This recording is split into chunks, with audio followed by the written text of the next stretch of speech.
ladies and gentlemen, a very good morning to all of you. As Mr. Pandey said that I am the first minister to be here, all I want to say is our government is very keen when we have set the benchmark of $5 trillion economy to be by 2024-25. The role of every industry is important, and I am pleased to be here on your annual survey for the 2018-19 for the direct selling industry to be released today.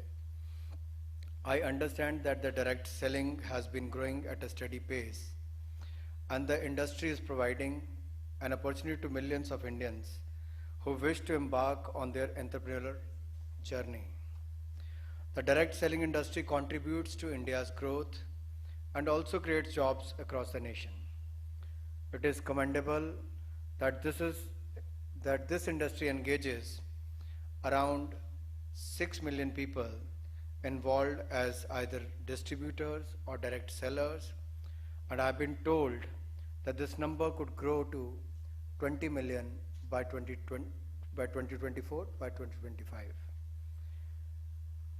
The fact that around 25% of the direct sellers are from the age group of 18 to 45 years is a testament that this industry has been given self-employment opportunity to our young generation. While in one of the slides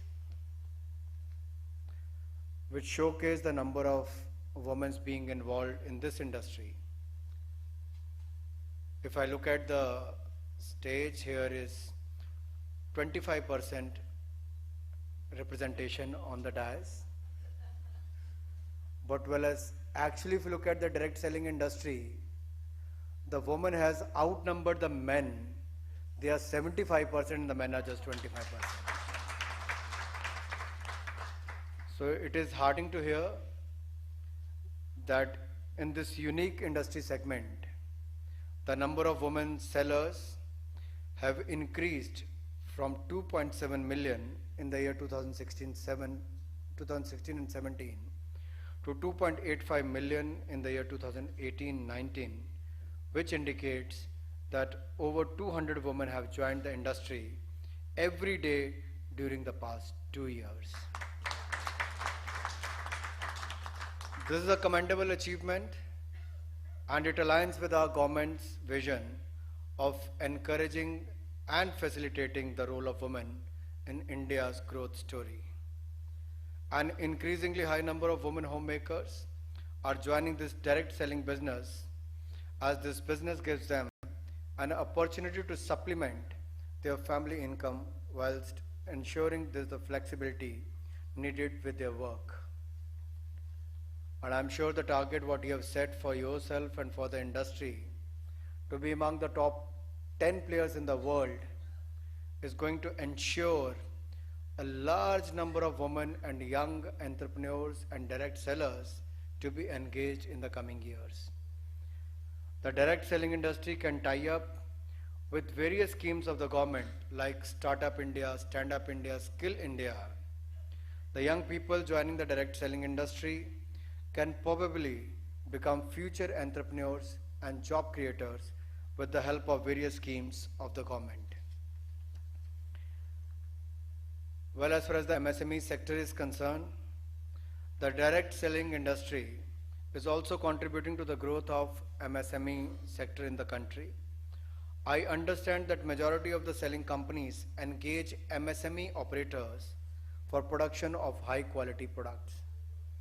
I request to the direct selling industry to also focus on the small cottage industries, handicraft industries, artisans in the villages, and small cities, and tie up with them. This can benefit both the direct sellers who can access widely available untapped industries and the small industries who have an avenue to contribute their resources towards making quality products. In the last few months,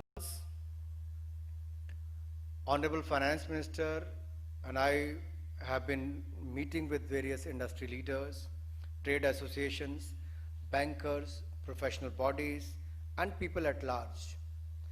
After taking in the inputs and after deliberations with due considerations, we have come up with some substantial reforms which will boost the economy and revive the investment and growth in the country. We announced a historical corporate tax rate cut, which is the single biggest direct tax reform in the country in the past 15 years. Domestic companies will be required to pay only 22% tax while foregoing any deductions and exemptions. The new manufacturing companies, which will be registered in India and will start their manufacturing before 2023, will be required to pay just 15% tax.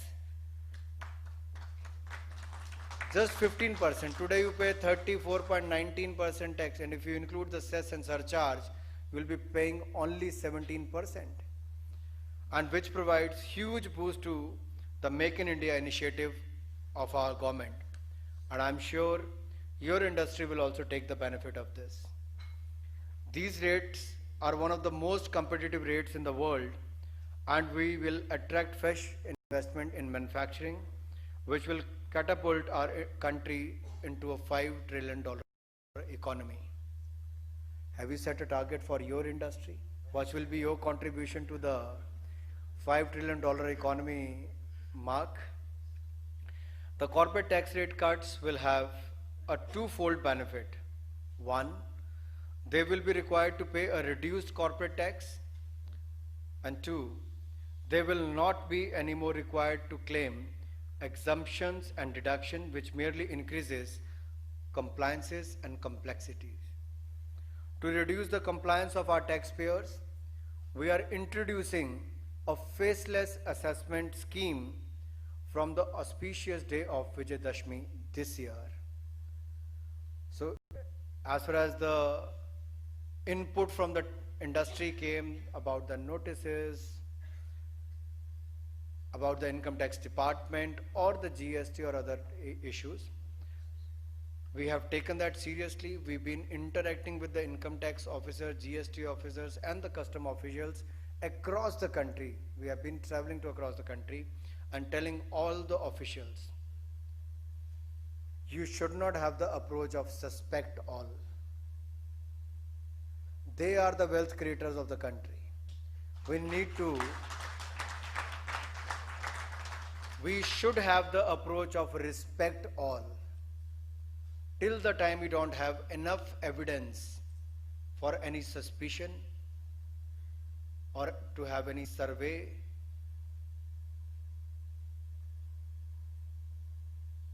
so there should be a change in your approach towards the taxpayers and the wealth creators of this country. My government, my Prime Minister, has said it on the floor of the House that we must respect the wealth creators of this country, and I can assure you we are taking every step in that direction so that you should feel free to multiply your business in this country, and we should achieve together the $5 trillion mark by the year 2025. We have also announced an upfront release of 70,000 crore rupees for the recapitalization of the public sector banks, which will increase the flow of the funds from the banks to the NBFCs and also to the consumers. And not only releasing the funds to the banks and which will further give it to the NBFCs, we are making sure that this coming festival season in the month of October, we will having 400 programs on the grassroots level in various districts of the country, where the banks will pass on the benefits to the NBFCs and to the entrepreneurs, industrialists, and to the consumers. And we will make sure the union ministers and various senior officials and the MPs will be present during those programs, so the money which goes through the government to the bank should reach out to the last man. It will further boost the consumption, it will further boost the growth and investment in the country. We are not just meeting the industries. We met them after the parliament session was over. We spent good 10-15 days meeting them, considered and taken decisions in the last 6 press conferences what we held, whether it was the automobile sector, in where we brought out more clarity that the Bharat 4-stage automobiles which are manufactured will be used till the time of their registration. Even the registration fee which was supposed to be on the higher side has been delayed to the June 2020. Additional 15% reduction has been granted. If you look at the repo rate, the bank interest rate which has been reduced, and the benefits have been passed on to the customer, and we are ensuring that the reduction in the bank rates, interest rates, should be passed on to the consumers. At the same time, various other industries, we have taken other steps towards the MSME sector also. To boost the liquidity among the MSME sector, we have announced the release of pending GST refunds should be released in 30 days, the pending ones, and in future it will be released in 60 days time, not more than 60 days. So we have also announced measure to boost the housing sector by announcing a special window with a fund size of rupees 20,000 crores to provide the last mile funding for non-NPA and non-NCLT projects. Thus, this will help in the construction of unfinished units. This move will benefit 3.5 lakh home buyers who already have been supported by the government by classifying them as the financial creditors in the amended Insolvency and Bankruptcy Code. I earnestly hope that the steps and measures taken by the government and the industry will respond with equal enthusiasm with bringing in more investment, which will help achieve the PM's vision of $5 trillion economy. I wish good luck to your industry, to the Indian Direct Sellers Association and their members. I'm sure you're going to work hard, do well. Mr. Pandey has said that while he was in position, he took many steps to bring in more clarity as far as your sector is concerned.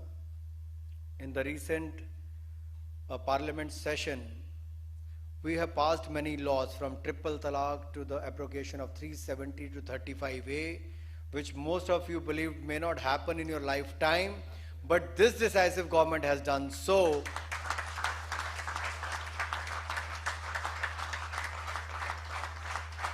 So whether it was related to the rights of the Muslim woman, to the rights of people of Jammu and Kashmir, and also taken the landmark decisions, historic decisions as far as the industry is concerned, the corporate tax rates are concerned.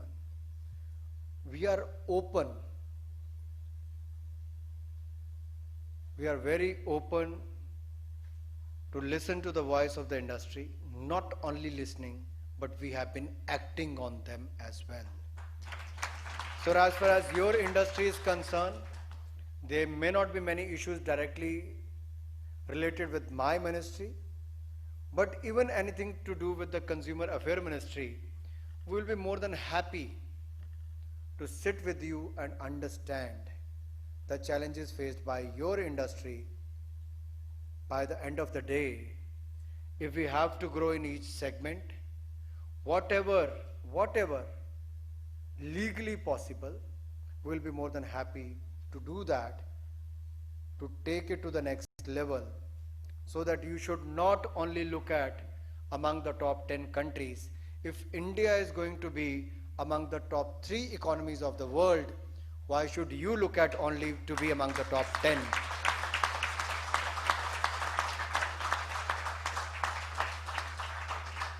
So I could not say no to Mr. Vivek Katoj to be part of this program. I had a very, very important meeting today at 11, but I was pressed hard for that meeting, but I could not say no. He ended his speech with the शेर व शायरी आपने कर दी, मुझे भी करनी पड़ेगी।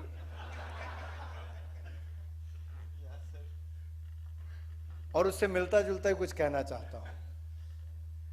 जिंदगी की असली उड़ान बाकी है, अभी कई और इम्तिहान बाकी हैं। अभी तो नापी है मुट्ठी भर जमी तुमने, अभी तो सारा आसमान बाकी है, अभी तो सारा आसमान बाकी है। So from 4 million to 5.6 million, there is a growth of 40%. Am I right? Is that the right number? And in how many years? Just 2 years. And you can see the possibility and the opportunity which is waiting, and I think we should take the advantage of this. And I'm sure you're going to do well in this direct selling industry. My best wishes to you and to the industry leaders, your members. Let me again thank IDSA for inviting me here and to be part of this. I once again congratulate you and thank you. Jai Hind.